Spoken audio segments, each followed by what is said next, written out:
Hi, I'm Danny Tan, founder of She Belongs Here, leadership coach and podcast host of You're Overqualified. I'm here to give you that loving push and reminder that yes, you are overqualified and you absolutely belong here. I'm first gen Asian Latina and former VP of a $1 billion organization who went from being a sample coordinator to a VP with 11 promotions in 11 years with 5 career pivots, who left it all behind to do this full time because I truly have experienced being the woman in the room wondering, does she belong here? And I know I do now.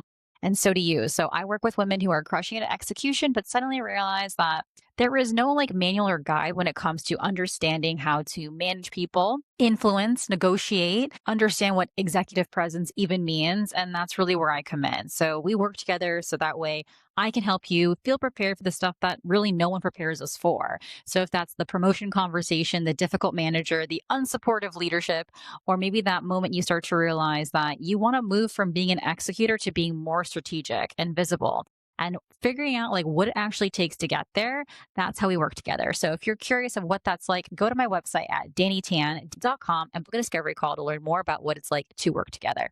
All right, awesome. Let's get into today's episode. All right, so today we're talking about how to get promoted when your manager is not in your corner. And I understand this from all these different levels when it comes to the women that I work with. Now, a lot of the times you may feel like, okay, I'm doing everything right. I get really positive feedback from everybody on my team, from all my cross functional partners. I just don't understand why my manager is not on the same page as me when it comes to getting promoted. And it's insane, y'all, because one, it's really crazy to think that you're doing such amazing work and your manager for some reason is not going to be supportive of you. And the second thing is a lot of the times we're told that if I am just working hard and I'm super dedicated and I put all my effort and energy in, I will get the support that I need. I will get the promotion that I need. I will get the resources that I need. And a lot of the times that actually doesn't happen, which is super shocking and surprising to a lot of us, especially when we are raised either culturally or environmentally that our work and dedication will be enough. And so what does it look like to try to succeed in an organization where your manager actually maybe is not the most supportive or isn't necessarily doing the right things for you in order to get you in that promotion or get you into advancement? We're going to talk about what it is that could potentially be the problem, what things you could action, and how to not allow your manager not being supportive of you to be a blocker for your success. And so the first part that I want us to talk about is like this myth of or like the thoughts of an advocate. An advocate, sponsors, mentors, we hear about all of it, right? And so when you start to realize that working hard and getting things done well, or even above and beyond and overdoing does not naturally actually mean that your manager is going to support you. What does that actually mean, right? When it comes to having somebody advocate for us or sponsor us or support us. And so a lot of the times we believe that our actions will speak loud enough that we will be rewarded. And I would love for that to solely be the case. But what happens is that the promotion cycle to get promoted does not happen at your performance review. And I touched a little bit about this on a couple episodes before.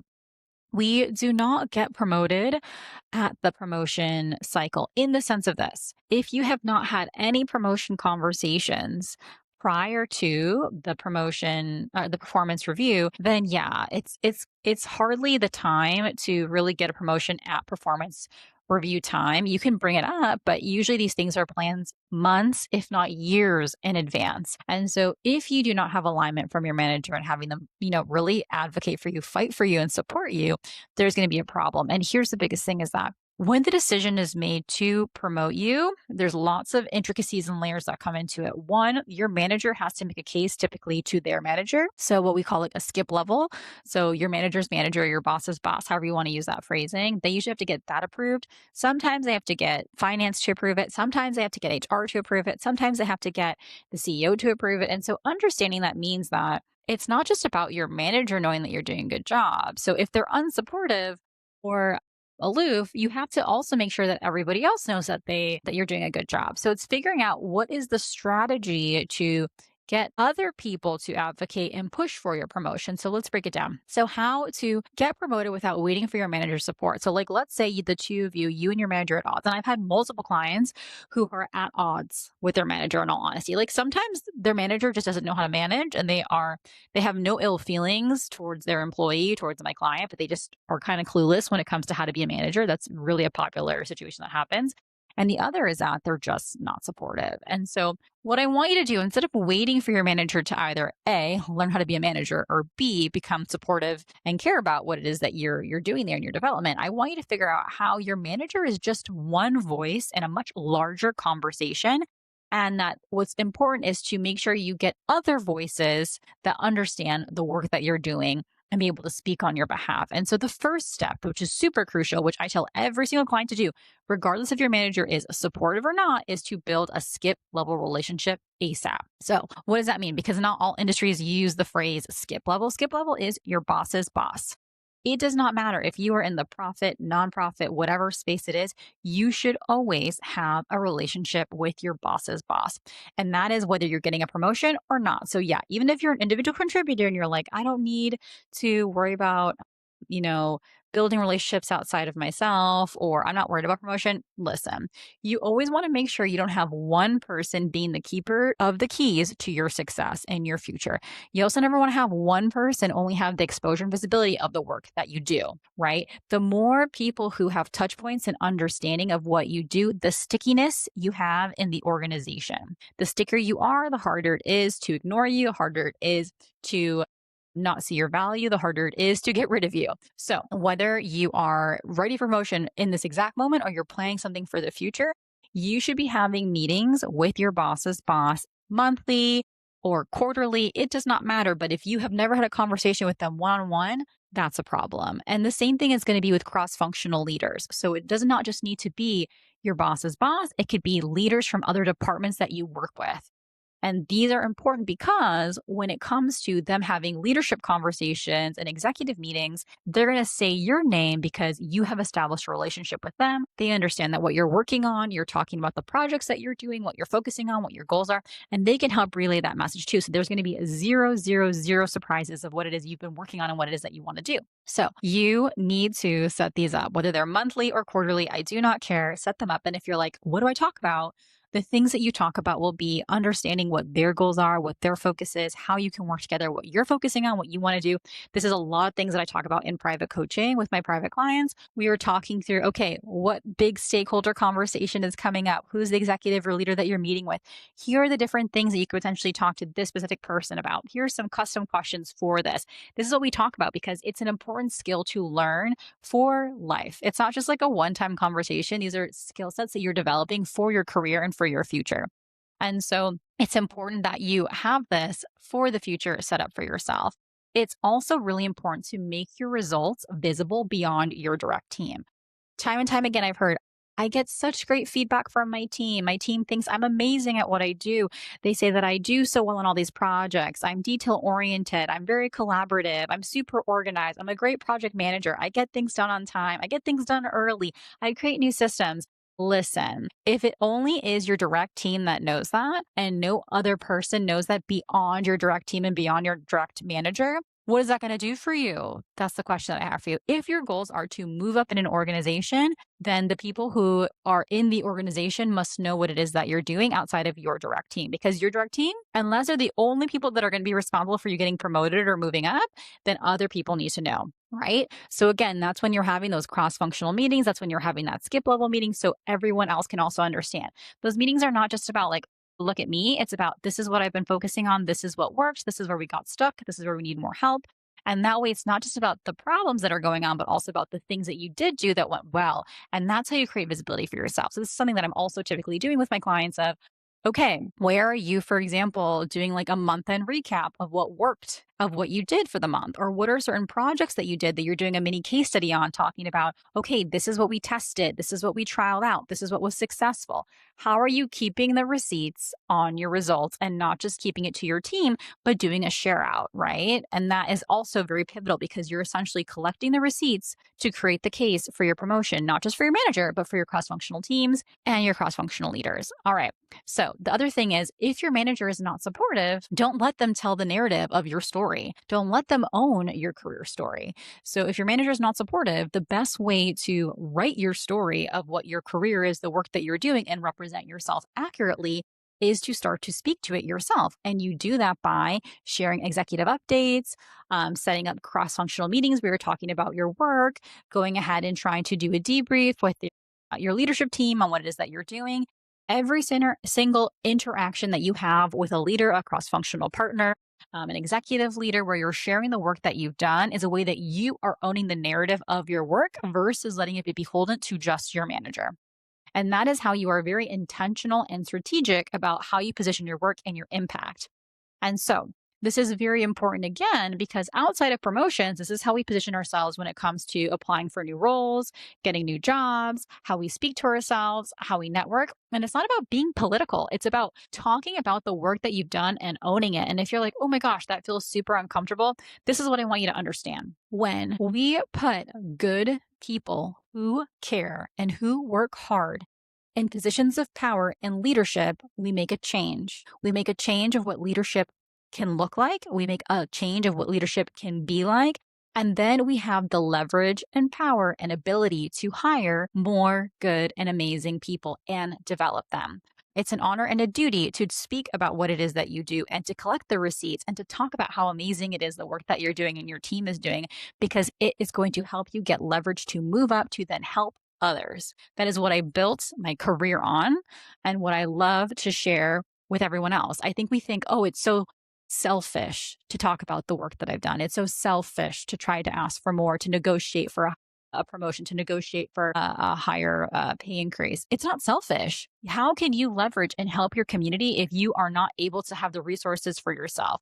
Once we are resourced, we give that back immediately, especially in our community. So I just want you to remember that piece when you're thinking about, oh, I'm being so selfish, or I'm gloating, or oh, I'm talking about myself. How do you expect to get yourself up to create leverage and resources to then give to others? Period. All right. So, this is a thing that I want you to kind of remember of. I have had one client before who their manager was really nice, but just couldn't move the needle. Like, they just were not understanding what it took to help her get promoted. And so even in the sense of your manager's nice, but maybe they're aloof or just new to management, they're not clear. So she realized that we created a promotion strategy for her. Promotion plan is what I call them. And what we did was we analyzed who else needed to understand what work she was doing. So besides her skip level, but also other cross-functional partners.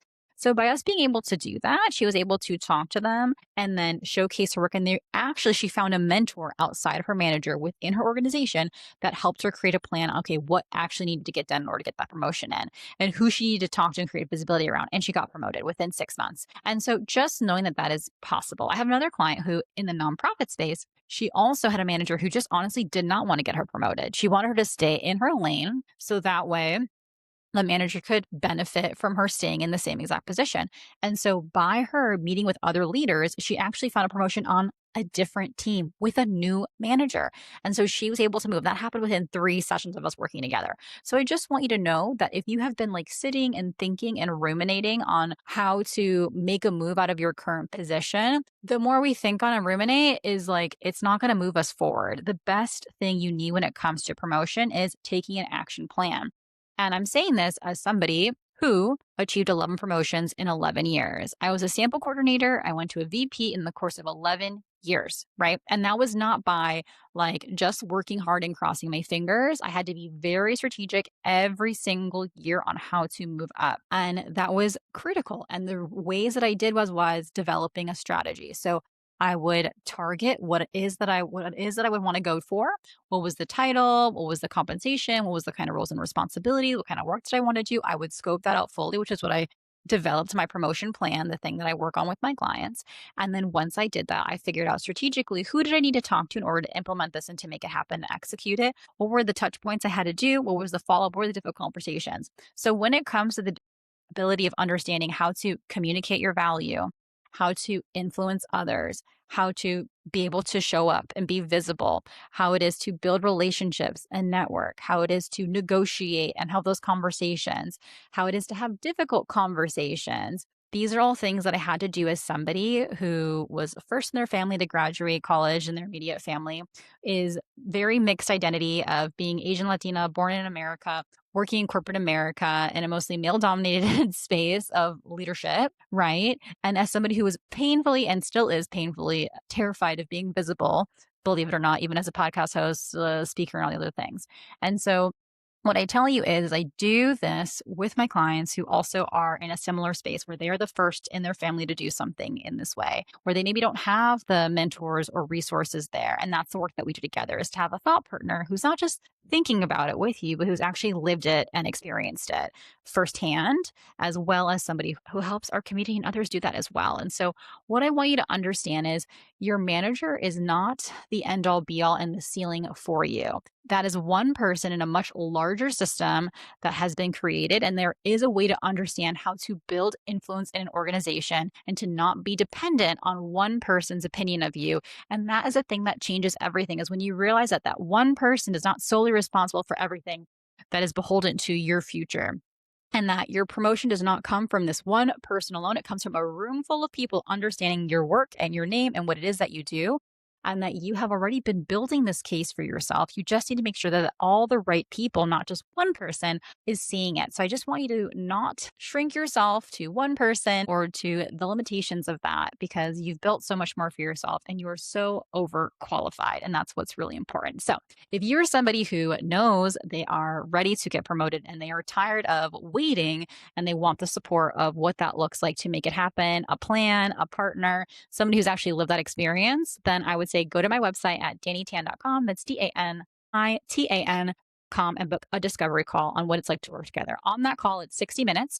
The first 30 minutes, we're talking about your goals, what it's like to work together, how it can support you, and what it would be like to be in coaching together. Typically, I work together with my private clients in either a 3-month or 6-month segment. It depends on what your goals are and what you're trying to focus on. And so I always give a recommendation, but ultimately you get to choose for yourself what that would look like. But the biggest thing is that even if you have an idea or an itch that you know you want more, but you're not 100% sure how to get there or what it is, it's okay. You can still book a call, because that's what my responsibility is as a coach. I can help you outline that. I've had clients who have said, I know I want more, but I'm not sure what it is. And they book a call and we figure out like, oh, this is actually what they want. And we create a plan for it and we work together. So you don't always have to have everything like ticked and tied in a bow before you book a call. I think that's like the big mystery behind it. So go ahead and do that. And I just want you to know that just because your manager is not in your corner, don't worry, I am. And I used to be the best boss, and I still am an amazing manager when it comes to those things. So let me be your mentor when it comes to your career. And I will catch you on the next episode. Have a good one.